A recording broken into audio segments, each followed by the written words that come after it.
الرحيم dhammaan waxaan u mahadcelinayaa guud ahaan sidii ay u dhan yihiin tiimka ka shaqeeyay isku howlay barnaamijkan aad ku qiimo badan iyo bandhigan ay isku keeneen dhalinyaro kala duwan kala hadaf ah laakiin isku mabda ah dhalinyaradaas waxay rabeen oo baahi u qabeen inay wax badan ka fahmaan mawduuca oo noo saarnaa miiska kaasoo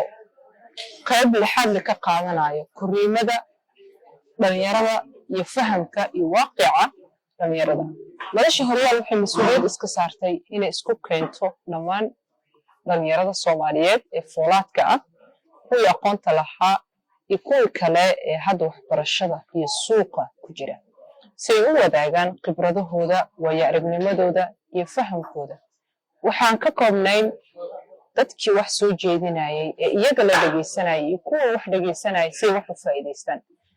waxaad ka shaqeysay inaad soo keenteen dad goobo kala duwan